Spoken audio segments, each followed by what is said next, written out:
What if you could bring your dreams into the real world? Welcome to the Ramble box. I'm accompanied by my two good friends, Hugo. Don't touch me.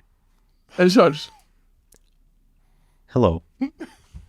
So, Hello.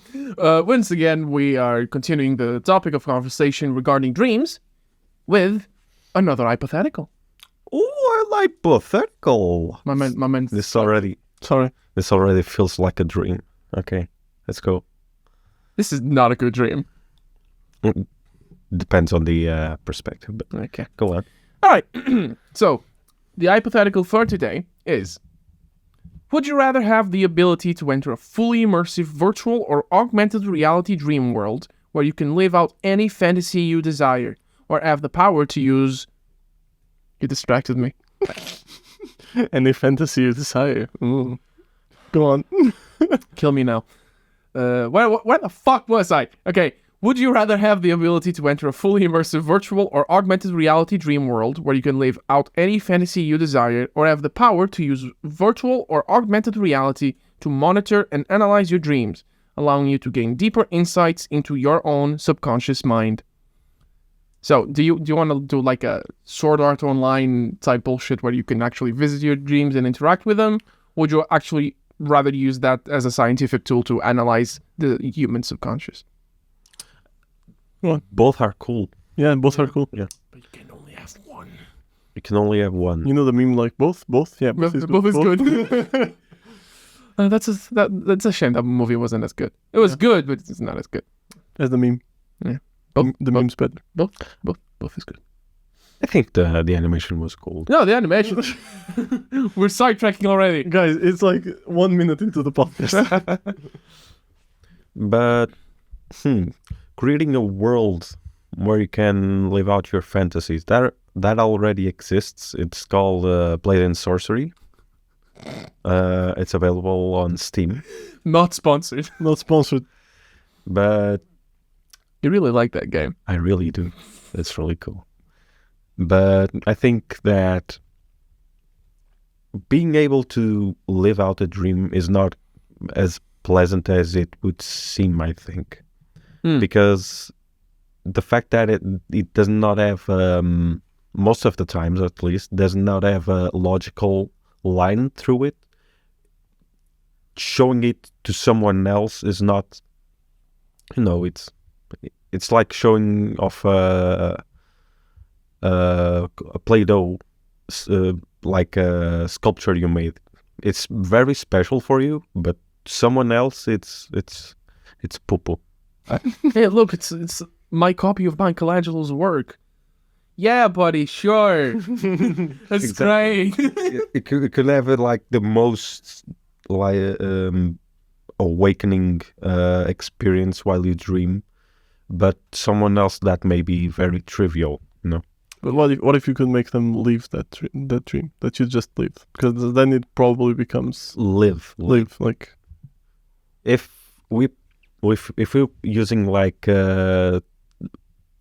what is it called, virtual reality, but with some steps forward, like addition of smell and even like normal virtual reality, like you can just experience it like with the It goggles. doesn't have to be virtual. It could be simply augmented. I remember there was a game. It was very vapor wavy. Yeah. There was this pink and purple and blue environment with crystals and trees and the lakes and stuff, and you could explore it while listening to vaporwave music. The thing is, it's not as exciting as it seems. It's just a barren wasteland where you can explore the world. And if it was a dream, I fully believe that it would be amazing. The fact you could... Like tripping on acid. Yeah. You could live out that fantasy. Yes, it could be a fantasy. It could be categorized as a fantasy. But I don't think that it would translate it as a good experience for everyone. Right. Because, again, dreams are very personal, and a common thing people often say about dreams is that I don't want to hear about your dreams. They're boring. I understand that Depends. interesting for you, but I don't really care. Depends. There are a lot of people who say that. Yeah, it depends. It's fun to listen to other people's dreams and share. Yeah, no, I don't But necessarily agree. I understand what he's saying. Like dreams are, it's different to experience a dream than to be in virtual reality. Yeah. Mhm. We're still far Yeah, from because if you complete virtual reality. transpose a dream into virtual reality, there's still the filter of consciousness there. So suddenly There's always the filter of consciousness. It's No, just I that mean- you're not because you're awake, right? So there's that subconscious part of your dream that looks at stuff that doesn't make any sense. Mhm. That you can just take it as it is. When you're awake, there's the rational side of your brain says, why is that Goldberg monster over there? I didn't dream of that. And suddenly it's sticking out like a sore thumb. But if that happened in the dream, it's like it's a dream. That's fine. So there's a different filter to it, I would say. I I would would imagine. The experience is not as immersive ever. Mm. Yeah, I would argue that maybe the most, what do you say, it's relatable emotion that you would feel from someone else's dream was terror, fear, and because someone else's fear may be very Not- relatable Or to not, someone. or not, man. I think it's kind of the problem is that you're not feeling it, because when you're in the dream, you're feeling hormones and stuff that you're actually feeling stuff. Exactly. Your brain is signaling stuff, and when you're just experiencing and like looking at someone else's, it's like, like even scary stuff. Have you ever seen a horror movie without the sound? Like, It's not very Yeah. scary. That's better even with jolly music in the background. yes, I guess. You really understand what I'm saying? Like in the dream for that person, it was terrifying because they were experiencing like the cocktail of hormones and stuff like that. But just watching it, I feel like it would be more of a movie experience than. It's interesting you said that And because it's still not as a movie because like in the movie the sound is the sound is like is playing that part of the brain that it's making the hormones and stuff, like it's prepping your brain for what you're seeing. With the dream you're not gonna have that, or you're either gonna lose on the realistic side of it, because if you play music then there's not in the original dream, right? Or you're gonna have a more realistic experience but an incomplete one. Well, I can share with you two things. The first one is I'm gonna go for the first Dracula movie, which is in the original one, which is, if I'm not mistaken, is silent movie, and it still can be pretty terrifying. Bram Stoker's Dracula, I'm pretty sure it's not silent. No, I'm pretty sure. I'm gonna research that and correct that, dear viewer. Okay, what you're saying is you don't that need to promise. Hey, Philip, check it out, please. Thank you. the face Love you, image. bro. Okay, so you're saying that There is possible to make there is a factor of scary terror. movies without Without sound. That's what I was going to say, because when you talked about horror movies, I immediately went to Creep, which is a found footage ish movie. Found footage. You've seen Creep, right? No. No, you haven't. Highly recommend. It's great. But it's. I know you have a thing for horror movies. It's fine. But it's found footage. You're essentially following a videographer trying to make videos for this guy who apparently has cancer, and he wants to leave videos for his newborn child. And very quickly you notice, and he notices as well, that something's off. So there isn't that classical musical production. I say classical there's no soundtrack to it. It's just a camera. So there's no music to it. It's just the sounds of nature, the sounds of a car, or the complete silence. Sometimes happens in an empty house. So even that, obviously there's still sound because he's recording ambient sound, right? But even the absence of sound can create that atmosphere. So I understand what he's saying regarding. Still, I will watch those. I will take those recommendations and watch them, because I'm usually just like, I hate I hate horror movies in general because I know what's gonna happen, because I hear everything. Yeah, like, the sound like this to them. Oh no, here comes the jump scare. And I'm like, yes, I'm very scared now. Maybe you're watching the wrong. Yeah, I think you're watching the wrong horror movies. There's What's the last one you watched? Oh, it was a long time ago. Big tangent, but it's gonna help. No, it was actually not a long time ago. It was on Halloween. It was. I don't know the name of it. It was like it was very dumb. It was about kind of religious. It was in Halloween. I don't remember the name of it. This Halloween came a lot of nun movies. Sorry? Nun movies? Yeah, it was one of those, yes. Oh, it's the Nun. Not the Nun. One of the... One of the... Yes. There's like 3 of them now. Yeah, they're like one. 5 something nun movies. It's something. I don't know if it was a nun. It had like a devil in it, and it was like woo, and I was like very bad CGI. Oh, scary movie, right? I forgot. I don't know the name of it, but it was kind of recently. It was, and the score of the movie was not bad. It was okay. It was not the best horror movie ever. Maybe because people, when they're watching horror movies, they expect a pretty mediocre experience. I feel like you're right, because I've seen quite a lot of horror movies, and like they always start with at least a decent premise, and then the execution is fucking terrible. Yeah, then you have things like Hereditary and Midsummer. I was going to recommend those two. It's fan-fucking-tastic. It's really Hereditary. Yeah. The end of Hereditary is very confusing, but I think it adds to it. I actually managed to get a grasp of what it was. I understood what was happening. It was like, what the fuck's happening? But more like that. Hereditary and Midsummer are those horror movies that are very subtle on the terror factor. And then they start creeping up, but it's more towards the end.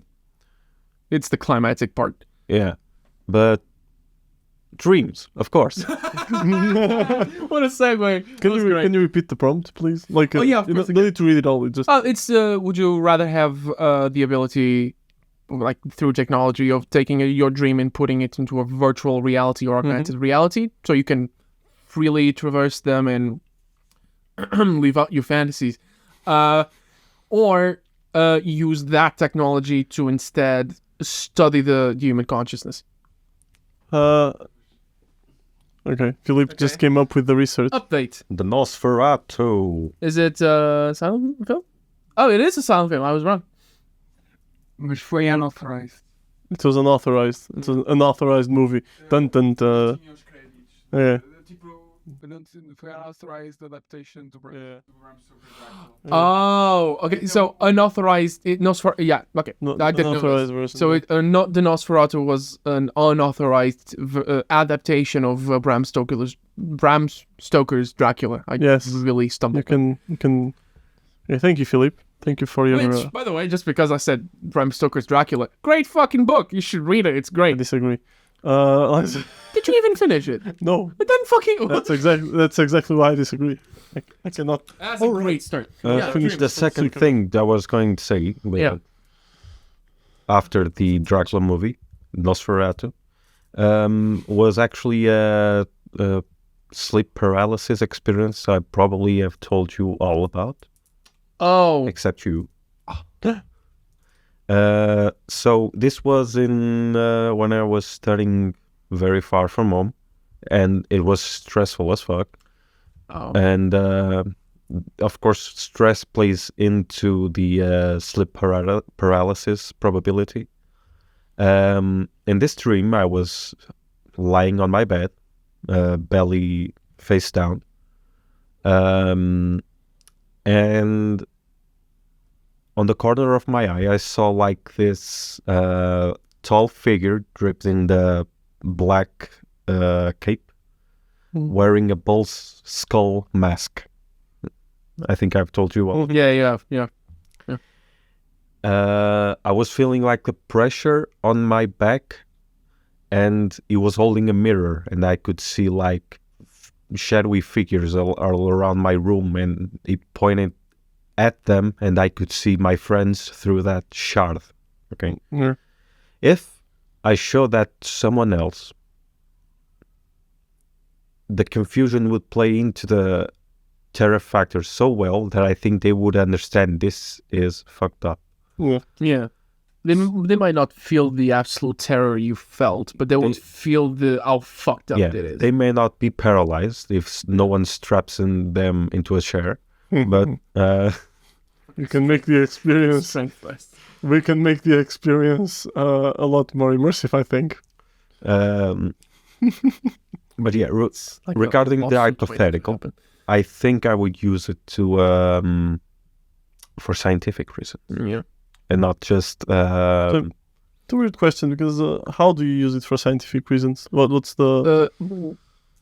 Right. I feel like essentially you would be recording someone's dream. Yeah. And not robbing them of the experience of whatever the dream is, and then a group of scientists team would essentially delve into the dream and try to analyze But in it. what way, for example? Like a psychoanalysis type of thing. Okay, that's it, yeah. So someone analyze your dream, and by analyzing it, they might reach like some certain conclusions about you and help you. Freud stated that some dreams have some kind of symbolism. Of course, that was debunked to an extent. Was it debunked? Was it I think debunked, so. Mr. Philip, Mr. Psychologist? Like Freud's symbolism of dreams. In dreams. Is it debunked? Yes, it is It was debunked. debunked. So the idea I'm dreaming that I'm falling, therefore I must be insecure with something in my life. That's debunked. Yes. Bunch of different. Yeah, it's very personal. Interpreting the thing, right? It's very personal, man. Okay, it's debunked and It's a very It's personal. baloney. Dreams are very personal. The things you dream about, it might have a symbolism, but it's personal, so it's for you. If you dream about something like a chair, like it might have a symbolism to you, and it might have different meaning to George. For me, it might be the place where I rest. For George, it might be the place where he studies. I don't know, man. or it's just a chair. Or it's just a chair. Like, yes. So, who knows? Do you think that scientists could analyze behavior, someone else's behavior in a dream to further, I don't know, understand their psychology? No. Without Doubt. any scientific basis behind it, I would say that there might be I a do correlation very to stupid stuff in the dream. I mean, I'm talking about more like structured dreams. I'm not talking about those weird. I kill people Like- in my dreams. And people kill me too. Should we leave? It's a trade-off. No, what I mean is like there's stuff that I just don't do in real life that happens in my dreams that I do like, Okay, but and I like what about nightmares? what the Because some nightmares could be a not necessarily symbolic, but more like as you sleep, your brain essentially cleans itself, right? The spinal fluid flows through it. what? Yeah, that's the thing. Final fluid. Yeah. There's been a recent study that shows that while you sleep, there's like an injection of spinal fluid that cleans the brain. Like physically clean? Yeah. What the? It goes through your brain to clean it out. Essentially, activates certain portions of the brain as you sleep, and then goes back down. Housekeeping. Housekeeping. Yeah. But the idea being that if that's a thing, and while Sentence dirty mind in the whole new meaning. Sorry. Go on. funny. No, but the idea if the nightmares are certain memories of yours or certain anxieties you might have made manifest through like your subconscious, if that's a thing, maybe this technology could help psychologists, psychiatrists understand what is bothering you on a subconscious level, or just straight out debunk this whole shit. It's complicated, man. I say this because that was probably going to be my answer, mostly because the other option seems boring to me. Because the idea of exploring your dreams in a fantasy land, like while you have all sorts of control, despite it being immersive or not. No, my man. But It would be great for the first 3 to 4 times. you're but failing then it to would see be the boring. potential here. If I'm lucid dreaming, I can create like a whole environment purposefully and then extract it to a game, for example. This man's out here monetizing dreams. Of course, man. And if I can make music while I dream. I can make a lot of stuff. And if I can like translate it to the real world, then so that I can analyze it. Right. So you're gonna essentially make a multimedia gaming empire through your dreams. This is what that would be amazing. And all I have is to go to sleep. So all I have to do. But sitting on that grind set. Yes, sitting on that grind set, and I'm just sleeping all day. Yeah. No, I mean, you can do, if you're lucid dreaming, and even if you're not, you have some of your most creative thoughts while you're asleep, and it would eliminate the need for you to remember your dreams. Yeah. So even if you don't remember them, you can watch them later and like, oh, this was a good idea. I was focusing more on the fantasy aspect. Yeah. Yes, Virtual experience them. reality, Yeah, yeah. even like that's even better because you can, and that would be funny because it would be new for you too. Mhm. It would be. Oh, that's a It would be an uncanny experience because you've experienced that, but you don't remember it. So it's like, this seems familiar. That will actually be deja vu. Yes. That's funny. I had a deja vu moment recently. It was very trippy. Regardless, I was I was focusing more on the exploring the fantasy type thing because have you ever played a game with the God mode on? It gets very boring. Depends on what you're Right. doing. Have you ever played Garry's Mod and started messing with the physics? But I'm pretty sure that's the point of Gary's mod. You know what I mean? I'm talking more like playing Skyrim on God mode. It gets boring real quick. Yeah, I mean, So that's what I was interpreting. yeah, it depends. Depends on what you're doing and what your objective is. If you're on God mode, you have to have God level challenges. That's my view on it. So if like a game isn't built for you to have God mode on, so you're not gonna have challenges that put up with your God mode being on. If you have God mode on, you should be doing God stuff, creating a whole reality. That would be a challenge for a God. Not That's not my point. you see what I mean? I see it, but you dreamt the dream and then Yes. you're transposing it into virtual reality to explore it later. Yes. Meaning that you're not only reliving a dream, you're living through it again and again, and it would get boring. It's not like in virtual but you have, reality. like, I would every imagine time- you have like limited control over it. Sure. If it gets boring, you go to sleep every night, so I don't know. you have a lot of stuff to. It feels to me like giving that tool to a scientific community would be more helpful. The only problem that I see with that is that if what Philippe said in the in the last episode was right, if you're dreaming every time you sleep, so like for the duration of your sleep, then you have 8 hours of footage to look at, which might be Like 3 full-length movies. yes, it's too much. Nuts. Like every day, like it's too much. So you're never gonna run out of stuff to watch. Pretty sure we're gonna run out of storage space. Faster. You probably won't even try. Like what I'm imagining is that like every night you just erase the one previous one. before unless you like save a highlight or something. Yeah. Fucking highlight reel. Can I Yeah. place a disclaimer here? Yes. This is our idea. You can contact us for more information. We will take royalties.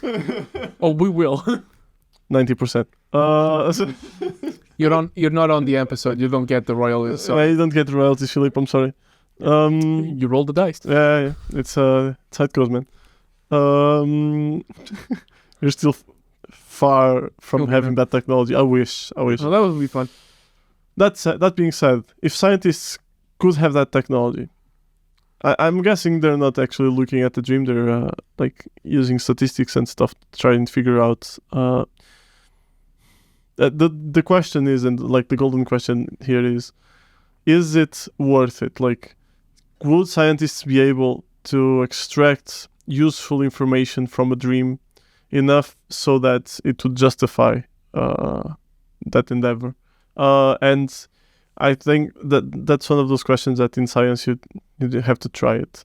I don't think we can answer that like consciously ever. No, I can speculate. Yeah, I could speculate that it could be useful for therapy to delve into to particular traumatic moments or just simply nightmares to just in a guided environment, or if like in brain dances, like in Cyberpunk. Are you aware of that? No. In Cyberpunk, they have this sort of virtual reality where they like records, like I'm robbing a place and I'm recording it. Then you sell that as a tape that you can experience. Oh, And it's like first person, and you can feel you're essentially living It's you doing it again. that person who recorded that. yeah, that's what I imagine. Like the dreams To the being point where adrenaline junkies actually pay more for tapes or brain dances in the black market where people actually die doing it. Yeah. It's dystopic. It's cyberpunk. But I mean, sorry for interrupting. You kind of do that in real life with movies. yeah. So But the point, I mentioned brain dances because there's a whole segment in the game where you can actually sort of edit them. So if you could actually edit the dream, you could select certain portions to use it in assisted therapy with a therapist, you know? So you're not essentially forcing them to relieve the trauma, you're just showing edited clips to essentially give them a modicum of exposure to it. I don't know if I've talked about this before on the podcast. There's a recent treatment which is very interesting. Recent, like just like a year ago, I think, that I've talked about this with you guys.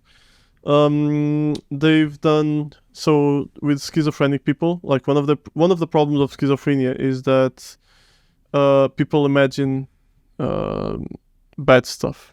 Like I'm being very untechnical here, but bear with me. For example, there's records of people having schizophrenia, like in tribes and stuff, and they imagine good things. So like the hallucinations they had were not bad or hindering their lives because they were good, and nothing bad's gonna happen.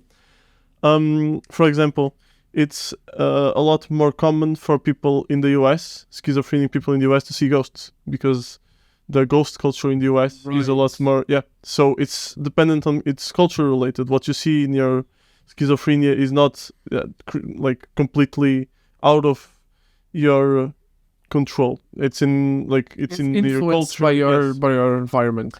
So what they did in the study, and it's like very interesting, they created tailored games for those people to help them defeat their hallucinations, like in the game.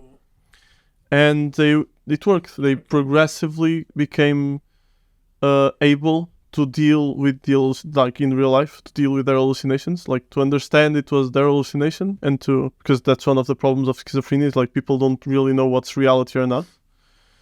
And then to control, like it can never be cured, but to control the disease. So they were able to. Some people actually got a really good experience after that, because okay, I can control my sickness. I'm okay. I'm not like never cured, but I'm okay. So that's amazing, I think. Yeah, that's actually interesting. Right? So that's a short. No, but imagine if you could control the dreams instead of you could probably use it in that if you fashion. could edit the dreams, you could use it in that fashion. Like if you could then, so you could take out the dream, because, and I'm guessing if schizophrenic people see those things while they're awake, they probably see the same things while they're dreaming. If you could edit those moments and make them live through progressively better moments, like that's what they did in the game. Like it starts by actually like small victories, not like you don't just go there and defeat the monster, like small victories. That would probably be like amazing, because the person is actually seeing like what they see, not just something, because the game has that problem, right? They had to talk to an artist, and the artist made the game, and it's like their interpretation of what the person said, and it's not it's not 100% accurate, right? So that would be 100% accurate. Like that was their imagination. So that would be amazing, I guess. That in that sense, I completely agree that the scientific thing. I think it would be a very interesting tool for therapy. Yes. For a variety of reasons. No, like for sure. That's a different approach. If we're talking about other kinds of, I don't know. It could be just to justify actually why we dream. in the first place. Yeah, you could just study the source of dreams and why they happen. That's interesting.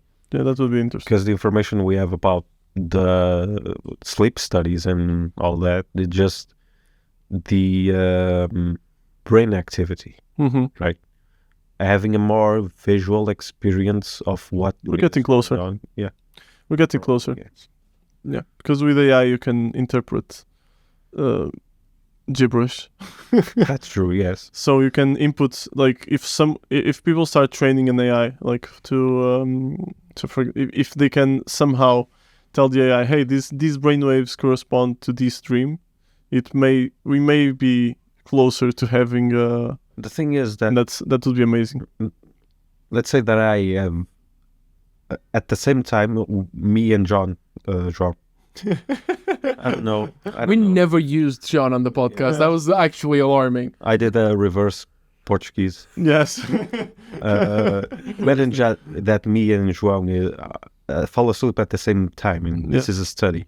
And around the same time during the sleep, there is a brain activity. Okay? And let's say, hypothetically, it's exactly the same. Yes. Exactly the same activity. Okay. What I see in my dreams may be very different from what John sees. Yes. So there I go again. But there's context and there's other. So it's like it's not an isolated moment in your dream. Do you understand? Okay. So it's probably not going to be the same. Yeah. Okay. One frame. It's just the entirety of it. Yeah. It's like, and not only that, I would probably. Brain structure would probably have to be considered, so you'd have to take an MRI scan or something like that, because like the way your brain functions has a lot to do with how it is physically in your brain. Yeah. No, not an MRI, like a magnetic resonance, something that would have actually map out your brain and feed that to the AI. Hey, his brain works like this. I'm pretty sure do something. You nailed it. I think that's an MRI. Yeah, I don't know. MRI. Yeah. CT scan. I don't know. Whatever. You smarter people understand what I. We do not know what we're talking about. Yeah, that's your job. We don't present you facts. We just we talk about it. Don't say that. And the media lies. If we're the media and the media lies, that means we're lying about lying. I hate that. So you shut the fuck up. So don't be mean to Philly. So I forgot what I was saying. What was I saying? I don't know. You were talking about MRI scans. Scans, MRI. Yeah. So yeah, we're probably closer to that than we realize. Like with the boom of AI and stuff. We should talk about that. Yeah. On the next subject. Yeah, probably, or eventually. I don't know. Next subject is frogs. Okay. We gotta do frogs, man. Yeah, we have to do a special about frogs. What the fuck are we gonna do about frogs? You don't ask those questions to the audience. No, I'm talking to you. I don't know what we're gonna do. They're looking. Well, we're being honest. Well, Jorge, I've got 3 things for you. Okay. Fun frog facts. You know what? When you put it like that, triple F. Okay. I think that's it for this episode. I'm pretty sure, yeah. Do you have anything else to add to our, to the... No. Thanks, I was just gonna say dream on, but... Alright. Thank you. Okay, so thank you very much for watching, and we will see you next time. Bye-bye. Bye. I would like to say that we don't see them, they see us. Shut up.